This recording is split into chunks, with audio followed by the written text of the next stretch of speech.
Muy buenas noches, bienvenidos a Será Justicia. Rápidamente vamos a tomar contacto con el jefe de los fiscales y defensores en la provincia de Buenos Aires, el procurador Julio Contegrán, a propósito de lo que vamos a tratar hoy en el programa, que tiene que ver con la causa de abuso de menores en Independiente, cómo está avanzando. Han surgido otras causas, se está dejando trabajar a la fiscal con una red de contención de auxiliares de la justicia importante, pero queremos, bueno, pasar en limpio cómo está la causa. Buenas noches, Contegrán.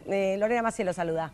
¿Qué tal, Lorena? Muy buenas noches, gracias por el llamado. Igualmente a usted por atendernos, sabemos que están trabajando mucho.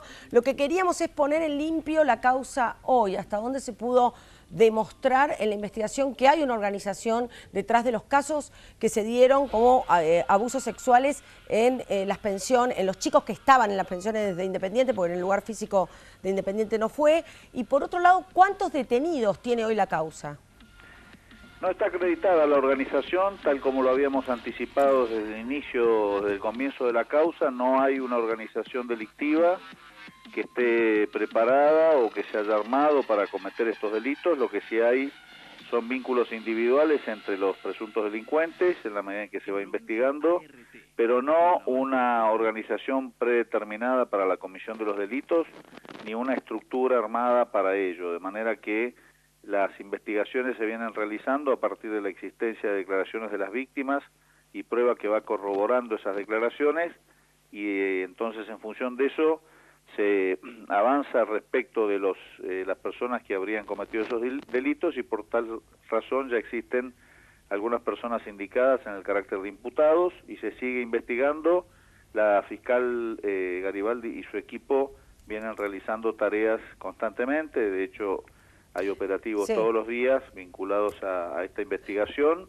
Y los primeros delitos que se habían analizado, que tenían que ver con el abuso de menores, el abuso a veces agravado, la corrupción. La corrupción de menores, sí. Fueron evolucionando hacia el delito de grooming, que tiene otras características de investigación que también se han puesto en marcha ahora. ¿Y de cuántas víctimas estamos hablando? Más allá de los que ya confesaron, los 4 del comienzo de Independiente, ahora la red se abre hacia chicos de otros clubes, eso lo sabemos, pero ¿cuántas víctimas probables? La fiscal está trabajando ya sobre 8 casos de víctimas y 9 casos potenciales, en donde está manteniendo contactos y reuniones con los jóvenes y con sus familias para confirmar esto y para poder realizar lo primero que se hace en estos casos, que es la tarea de contención. Usted lo señalaba, con expertos y con especialistas de otras disciplinas que van conteniendo a los chicos, iniciando su proceso de sanación y verificando que se encuentran en buenas condiciones para poder avanzar en las declaraciones. ¿No se descartan nuevos detenidos entonces? No, para nada. Nosotros por el momento no encontramos un horizonte de investigación. Suponemos que va a haber otros casos, no podemos obviamente confirmar el número, pero la sensación que tenemos es que esto se va a ir ampliando. A título personal, porque yo sé que usted no es psicólogo, Contegrán, entonces probablemente no me pueda responder esto, pero por eso le pregunto desde su convicción interna, siendo menor, habiendo sido víctima de estos abusos, si se vuelve de esto, si se puede volver. Sí, claro que sí. La tarea que se realiza por los especialistas es una tarea muy profesional, que implica la contención espiritual, afectiva, emocional de la persona, su reinserción en la relación familiar, porque muchas veces se produce una retracción de estos jóvenes que no quieren comentarlo con nadie. Entonces, a partir de esta tarea de los especialistas, se va recuperando la confianza en sí mismo, la confianza en el núcleo familiar, en sus amigos, y esto, que es una marca sin ninguna duda, va transformándose en, no digo en una anécdota porque sería minimizarlo, pero sí en una circunstancia de vida como de alguna manera u otra todos los seres humanos pasamos durante nuestro tiempo, de manera que esto se está haciendo. ¿Sí? En las últimas horas, bueno, hay una persona que ha por lo menos divulgado información a través de los medios, armó un escándalo a través de esto que generó que ustedes se pusieran, digamos, al frente de la comunicación de los hechos para que no se desvirtuara la investigación y todo esto no se convierta en una casa de brujas. Estoy hablando de Natacha Haidt, una figura mediática que estuvo declarando en las últimas horas. ¿Usted considera que ella es clave para la investigación o por lo menos que te podría aportar información? Es un testigo que, como tal, la fiscal y su equipo lo consideran con absoluta seriedad. Los dichos que cualquier testigo vuelca en una causa tienen que ser corroborados por prueba para poder darles virtualidad en términos probatorios y en función de eso ir avanzando. Así que esto veremos cómo evoluciona, pero por el momento, como digo, se trata de declaraciones testimoniales que hay que recibirlas, obviamente, y ponderarlas con absoluta objetividad y seriedad. Muchísimas gracias, Contegrán, por esta comunicación. Gracias, Lorena, por el llamado. Un placer y lo esperamos cuando usted pueda venir aquí al piso. Hasta luego. Pronto estaré ahí, gracias. Bueno, gracias. Bueno, era el procurador de la provincia de Buenos Aires con lo último sobre la causa de abuso de menores. Estaba hablando de las víctimas, ¿no? De cómo se las contiene, etcétera. Esto fue un escándalo. Y por suerte hubo una reacción rápida por parte de la provincia de Buenos Aires de contactarse con la fiscal, dejarla investigar, pero darle todo para que ella pueda, fuerzas de seguridad, peritos, psicólogos, hasta Contegrán se está poniendo la cuestión, su jefe, digamos, la cuestión de la comunicación al hombro. Pero ¿qué pasa con las víctimas? ¿Hasta dónde la justicia está, digamos, con aquella que no tiene los medios de comunicación ni es parte de un escándalo mediático, por lo cual ya de per se, porque la ley lo dice, la tendríamos que asistir? Bueno, hace un par de semanas María Eugenia Vidal, hace una semana, unos días, anunció una reforma a la justicia de la provincia de Buenos Aires. Si queremos hablar de esto, lo vamos a hacer con dos posturas diferentes en el próximo bloque. No se vayan.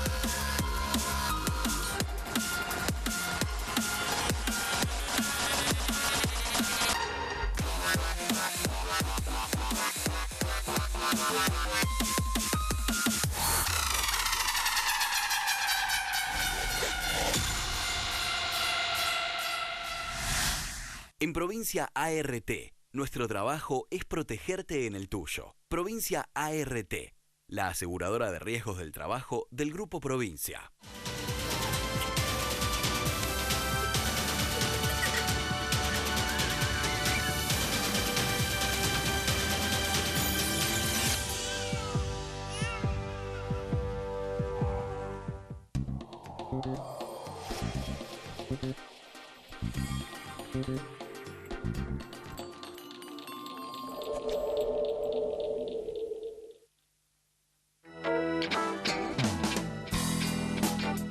Y como les decía recién, vamos a hablar de esta reforma judicial que impulsa la gobernadora de la provincia de Buenos Aires, que parece ser que es menos conflictiva que lo que pretende el ministro de Justicia, Germán Garabano, ¿no? El gobierno que todavía le falta como varias instancias de diálogo, especialmente con la Corte Suprema, para poder implementar una reforma en la justicia, que es lo que se está solicitando.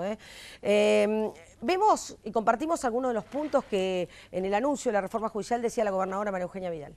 Hace 2 años, cuando asumimos el gobierno, lo asumimos con un compromiso con los bonaerenses, que es el compromiso de cambiar.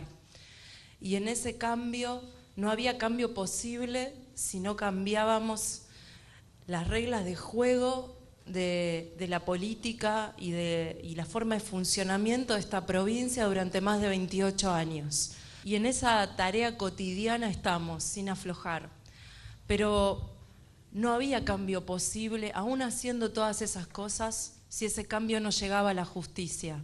Y también hemos avanzado porque en 2 años en la provincia de Buenos Aires hay 28 jueces y fiscales que estaban involucrados en causas por abuso de poder, por corrupción, por complicidad de delitos gravísimos como el caso de narcotráfico, que por renuncia, por suspensión o por exoneración por parte del Consejo de la Magistratura, hoy no forman más parte del Poder Judicial. Pero nos queda mucho por hacer. Nos queda mucho por hacer para tener una justicia despolitizada, una justicia transparente, una justicia que llegue a tiempo para hacer de verdad justicia y que ponga en el centro a la víctima y no al victimario, que cambie radicalmente su manera de trabajar. Eso es lo que necesitamos como sociedad y como gobierno. Bueno, y ahí la escuchamos con los principales puntos a la gobernadora y saludamos al subsecretario de Justicia de la Provincia de Buenos Aires, el segundo en jerarquía del Ministerio de Justicia de la Provincia. Gracias por venir, Adrián Gracia. Buenas noches, ¿qué tal? Y también Jorge Donofrio, que es diputado provincial del Frente Renovador. Gracias, Jorge. Gracias a vos por la invitación. Especialista además, Donofrio, en seguridad. Enseguida vamos a hablar del tema del colectivero asesinado esta semana y cómo ve Donofrio, su partido, Frente Renovador, esta cuestión de las cámaras de seguridad, etcétera. Pero antes les quería preguntar a ambos, bueno, ¿cómo ven este anuncio, ¿no?, de María Eugenia Vidal? Quiero empezar con Donofrio porque sé que tiene algunas objeciones, ¿no? A ver, en líneas generales todos coincidimos que la justicia bonaerense tiene que tener una transformación profunda. En muchas cuestiones coincidimos. Yo lo que no veo es que esto vaya más allá de un anuncio, ¿no?, de coyuntura, como para decir estamos moviendo y haciendo algo. Hay muchos proyectos que vienen ya hace tiempo hablándose, otros que se hablan y no han llegado a la legislatura. Sí. Lo que queremos es ver, y esto absolutamente desapasionado de cualquier posición política, este es un año donde no se elige nada. Bueno, aprovechemos este año para generar políticas de Estado. Pongamos los temas arriba de la mesa, pongámonos de acuerdo, tenemos la voluntad de llevar esto adelante, pero sin sacar ventaja, ¿no? Anunciar una gran reforma judicial sin saber qué es lo que vamos a reformar, me parece que no ayuda en nada. Bueno, Adrián, a ver, ustedes son quienes van a tener que implementar justamente esto que dice Donofrio y que me parece coherente que diga, es una reforma. La verdad que los anuncios son muy buenos, el tema es cómo se bajan a los hechos, ¿no? De qué manera los consiguen, cómo se lo están planteando ustedes, cómo implementarla. Bueno, muy bien. Primero y fundamental, sí plantear un pequeño desacuerdo con el diputado Donofrio, sí, que esto no ha sido solamente un anuncio, sino que ya hay 6 proyectos hoy en día en la legislatura que están directamente vinculados con la reforma judicial. De algunos de estos proyectos ya hemos conversado en una oportunidad, en una visita que yo te hice anteriormente, que es el proyecto de reforma a la Ley de Responsabilidad Penal Juvenil, el Fuero de Responsabilidad Penal Juvenil de la provincia, pero además nosotros esta semana la semana pasada y en semanas anteriores presentamos, como te decía, 5 proyectos, que son ni más ni menos que una reforma a la ley de enjuiciamiento de magistrados en la provincia de Buenos Aires, es decir, que rige el modo a través del cual se los echa a los jueces o fiscales que se desempeñan mal. Se los controla, ¿no? Se los controla y se los echa en caso de que corresponda. Se los juzga o se los disciplina, se le da una falta. No, la cuestión disciplinaria no depende del jurado de enjuiciamiento, sino que depende de la Corte. Acá lo que se define básicamente si se lo absuelve y en ese caso podrá la Corte aplicar una sanción disciplinaria o si se lo condena y en ese caso... Pero es diferente al Consejo de la Magistratura a nivel nacional. Por supuesto. Claro. El Consejo de Magistratura, que también hemos enviado un proyecto de reforma que está modificando sustancialmente la forma de elegir los futuros jueces y fiscales, es un órgano independiente. A diferencia del ámbito nacional, donde en el Consejo de la Magistratura se concentra tanto la elección como la expulsión de los jueces, en la provincia de Buenos Aires son 2 órganos distintos. Está descentralizado. Exacto. Vamos a repasar en placas los puntos principales de la reforma judicial. A todos nos afecta de una manera. Ustedes dirán, uy, están hablando muy técnico. No. Vean ustedes, ya lo pusimos en placa, bien clarito para que vean qué cercano está a nosotros estos anuncios. Reforma judicial que impulsa Vidal, una justicia accesible centrada en la víctima del delito. Hemos tenido aquí incluso familiares de víctimas que estaban bregando por esto. Carolina Píparo mismo estaba junto a la gobernadora haciendo este anuncio. Bueno, actores del sistema, jueces y abogados, ahora me van a explicar. Código Procesal Penal se va a enfocar en las víctimas y en sus garantías de participación participación. Por ejemplo, la semana pasada Matías Bañato por primera vez implementó a nivel nacional una reforma que hubo en donde él pudo por primera vez hablar ante una cámara para que no dejen en libertad, Cámara de Casación Penal, para que no dejen en libertad al asesino de su familia. Esto no se daba antes, que la víctima pudiera llegar hasta a esta instancia. Y después una aplicación del mapa judicial, me parece genial, ojalá que se pueda implementar, vamos a ver. Creo que sí, que esto no es tan difícil. La ley de procedimiento laboral, juicios más rápidos y menos costosos a cargo de un solo juez. Y luego, despolitizar y transparentar el sistema, normativo de códigos. Eso? Despolitizar y transparentar el sistema. ¿Qué significa eso? ¿Por qué? Y porque, a ver... Claro, ¿cómo se logra? No, pero aparte, a ver, ¿qué significa despolitizar? Porque los que tenemos la responsabilidad de llevar esto adelante somos políticos. No, y no solo eso, el propio juez de la Corte, Lorenzetti... el ministro es político, acá el amigo Grassi también es político. No, pero el propio ministro de la Corte, cuando se metió con el tema de Riachuelo, la Corte Suprema, le dijeron, bueno, pero te estás metiendo en tema político, le dijeron a la Corte Suprema, y dijo, es que nuestro ejercicio es jurídico guión político. Hacen política judicial. Exacto. O sea, me parece que acá, a ver... igual yo entiendo a dónde van. Queremos demonizar... Sí, a ver, yo creo saber a dónde van, ¿no es cierto?, para que los políticos no elijan a los jueces. Y hoy hemos metido tanto en la ensalada del Consejo de la Magistratura que antes a los jueces y a los magistrados los elegían el oficialismo y la oposición. Hoy se amplió esa mesa donde meten la mano... los representantes de abogados, los abogados, los magistrados. Bueno, está el Poder Ejecutivo. El Poder Ejecutivo. Y termina siendo toda una ensalada, sí, ¿no? Pero, a ver, es la democracia. ¿Y esto cómo lo cambiarían ustedes, a ver, en la provincia? Bien, a ver, es importante dejar bien en claro que la elección de un juez siempre va a tener un aspecto político porque así está definido en la propia Constitución. Exacto. Esto no tiene nada que ver con que tenga un padrino político. No, nada que ver, nada que ver. Este es el buen ejercicio de la política. En la última etapa de la selección de un juez, el Consejo de Magistratura forma una terna y la gobernadora en una decisión política puede elegir una de esas tres personas. Lo que está planteando este gobierno, y creo que es muy importante esto dejarlo en claro, es reducir en la mayor medida posible el margen de discrecionalidad política en la elección de los jueces. ¿Y cómo se lograría? ¿Cómo se haría? Bien, con algunas cosas que además no existen hoy en la provincia de Buenos Aires. Primero y fundamental, una escuela judicial obligatoria, porque la escuela judicial hoy existe pero no es obligatoria y eso lo que genera es que sean pocos quienes la cursan en su totalidad. Sí. Segunda cuestión elemental, un orden de mérito. ¿Qué quiere decir, Lorena, esto? Que evaluando el resultado de la escuela judicial, evaluando el desempeño de estos aspirantes a ser jueces o fiscales en un examen escrito, en un examen oral que estamos proponiendo también, agregando al escrito y que sea videofilmado. Esto además es una garantía de transparencia. Claro, para que no pase esto de les pasaron las preguntas, ¿no? Para el examen. Sí, yo creo que eso se ha avanzado mucho hoy. Sí. El margen es más reducido que eso suceda. Ahora, yo que estoy planteando en esta forma de seleccionar, y coincido en muchas cosas que plantea Paddy, es priorizar al criterioso sobre el memorioso, porque cualquiera puede estudiar de memoria y ser maravilloso dando exámenes, todo con 10. Ahora, es más cuando tiene que estar un fiscal con el teléfono resolviendo sobre la libertad de una persona, ahí te quiero ver. Yo quiero un banco de pruebas para tratar de achicar al mínimo ese margen de error. El riesgo, ¿no? ¿Y cómo sería un banco de prueba? A ver, primero, no dando la estabilidad desde el minuto cero. Acá cuando uno... Está muy bien eso. Y bueno, pero a ver...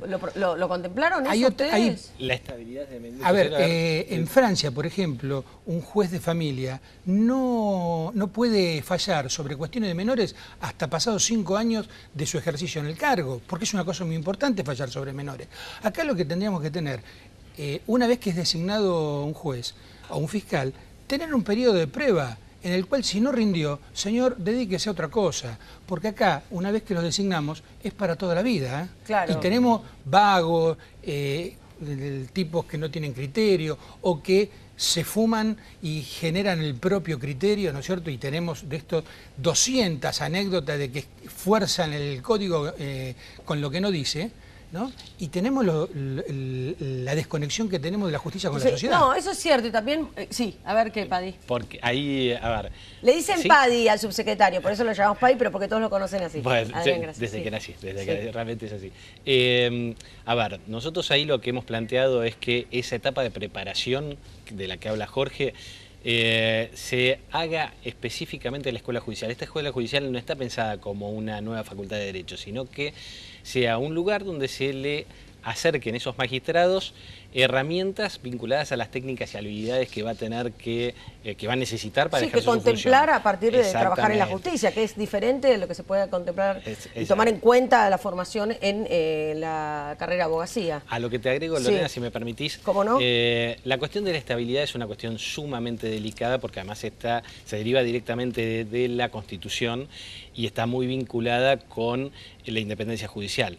Lo que sí también nosotros, atendiendo todos estos problemas que marca Jorge, también hemos enviado ese proyecto a la legislatura que les comentaba, donde se cambia básicamente lo que se hace con el sistema de remoción de jueces, es acelerarlo quitando trámites burocráticos, etcétera. Y esto es importante también tener presente, que es una doble garantía, primero y fundamental para la gente, porque un mal juez hace un daño tremendo, es decir, hay que apartarlo de su cargo lo antes posible, pero también es una garantía para los jueces, porque un buen juez que es denunciado injustamente no puede estar rehén de un proceso de remoción extorsivo, que dura casi. años. Absolutamente. Compartimos la tercera placa, que es interesante porque está hablando de algunos cambios en las leyes ya vigentes. Por ejemplo, nuevo código contravencional, generar un nuevo código para resolver conflictos menores que incluye la compensación a la víctima. Lo leo rápido, así después hablamos. Nuevo código procesal civil y comercial para agilizar los tiempos y favorecer un mayor contacto entre vecino y juez. Obvio, está genial esto, el tema es cómo se consigue, ¿no? Después, nueva ley orgánica del Poder Judicial para reorganizar la estructura de juzgados según los criterios de necesidad y no de conveniencia. Y por último, capacitación permanente de los abogados y las vías alternativas al juicio para resolución de conflictos de baja complejidad, ¿no? Conflictos menores. ¿Esto usted lo ve posible? A ver, hay que avanzar en esa dirección. El tema es cómo. Claramente un nuevo código contravencional que no lo tenemos en la provincia de Buenos Aires, no existe. Yo en los últimos 8 años he pasado por 2 intentos, tengo un proyecto presentado y se ha caído. Creo que hace falta una justicia de menor cuantía porque hoy las fiscalías ordinarias terminan tratando todas esas cuestiones que son hasta incluso de disputas vecinales, ¿no? Por eso están tan sobrecargados a veces las fiscalías. Yo a veces lamento que caigan las tintas sobre quienes trabajan y están en la trinchera, porque están resolviendo un 90% de cuestiones que no les correspondería. Claro. ¿No? Hay que dar herramientas. Lo que pasa es que en la mesa tenemos que estar sentados todos. Tiene que estar sentado el Ejecutivo, la Corte, porque hay muchas cuestiones que hoy no funcionan mal porque la Corte no ejerce el poder jurisdiccional que le corresponde. Es cierto. ¿Esto ustedes lo vienen contemplando, vienen dialogando con la Corte en la provincia? De hecho, el mapa judicial de la provincia de Buenos Aires ha sido directo producto de es un trabajo de que hace 2 años estamos haciendo en el Ministerio de Justicia, en el cual nos sentamos en esa mesa. La Corte, la Procuración, por supuesto el Ministerio de Justicia, la Asociación de Magistrados de la provincia y el Colegio de Abogados de la provincia. ¿Qué es lo que hicimos, Lorena? Básicamente empezamos a recolectar, sistematizar y ordenar toda la información que estaba dando vueltas. Y ese trabajo en enorme medida también explica muchos de estos proyectos de los que estamos hablando. ¿Qué metas contemplan? ¿Qué metas contemplamos? Primero y fundamental, ordenar estructuralmente el Poder Judicial de la provincia de Buenos Aires. Lo que vos veías en alguna de esas placas que mencionabas, que es la ley orgánica. La ley orgánica del Poder Judicial lo que hace es, en definitiva, definir un esqueleto del Poder Judicial, cómo está compuesto. El desorden es inmenso porque es una ley que ha tenido muchísimas modificaciones, muchas de ellas inorgánicas. A veces se aprobaban proyectos de ley que eran posteriores a una reforma que había sido planteada. Sí, esta cuestión que decían de los parches, ¿no? Que van tapando y se arma una torre de Babel. Terrible. Se arma la verdad, una cuestión, una ley que está sujeta a muchas manipulaciones y que hasta se contradice con agregados mismos que puede tener o no. ¿Te puedo agregar? No, por favor. Puedo agregarte 2 datos claro. de color que te muestran la necesidad de esto. En esa ley orgánica, hoy vigente todavía y que queremos reordenar, hay previstos 170 órganos judiciales que están exclusivamente creados en la ley y no son puestos en funcionamiento porque los distintos actores del sistema consideran que son innecesarios. Estamos hablando de un poder judicial con muchas necesidades, ¿no? Y sin embargo tenemos 170 órganos que están solamente creados en la ley. Al mismo tiempo, producto de este desorden, pongo un ejemplo concreto. Los juzgados civiles y comercial número 15 y 16 de Mar del Plata. Lorena, vos vas a Mar del Plata, preguntás dónde están, vas a encontrarte con una puerta, una mesa de entradas, una persona que te atiende, el juez que está ahí, etc. No existen en la ley. No existen en la ley. Vos, claro. Este es el desorden. Están los hechos. Y son muchísimos más los ejemplos. Bueno, me queda poquito tiempo y se lo quiero dar al diputado provincial Jorge Donofrio, de Frente Renovador, para saber, ustedes, este proyecto cómo está, van a pedir cambios. Vamos a trabajar concienzudamente como lo venimos haciendo, proponiendo cambios. El primero que es que se va a votar la próxima sesión. Mañana vamos a estar remitiendo despacho con el tema de la ley de Yuri. Ya habíamos presentado nosotros también en el mismo sentido, muy similar. Han aceptado algunas modificaciones desde el Poder Ejecutivo, con lo cual seguramente va a salir, porque el espíritu también acelerar los procesos. No queremos más un proceso de 11 años como el del juez Melazo, ¿no? Cuando ya tenía una condena social. ¿Qué cambio le haría usted a este proyecto? ¿A cuál de todos? Y el proyecto que anunció Vidal. A ver, yo te voy a dar uno solo que tiene que ver con la conveniencia y el momento. Han presentado un código procesal penal nuevo, la verdad que maravilloso, me lo he leído el fin de semana, está muy bien trabajado. Ahora, si estamos discutiendo que se tiene que hacer un nuevo código penal en la Nación, ¿no es preferible esperar que se vote ese nuevo código penal para después hacer el nuevo código procesal penal? Porque si no vamos a estar haciendo este procesal parche, digamos, y después vamos a tener que emparchar este. Vuelvo a repetir, tiene un trabajo maravilloso y es muy bueno. Ahora, me parece que la conveniencia es mucho más importante avanzar en la división de los juzgados laborales, convirtiendo en unipersonales, claro. Creando una justicia y pensando en una justicia de menor cuantía, pero no tenemos una oposición cerrada, sí queremos avanzar y opinar. Bueno, cómo funciona la democracia. Les agradezco a ambos por haber venido esta noche aquí.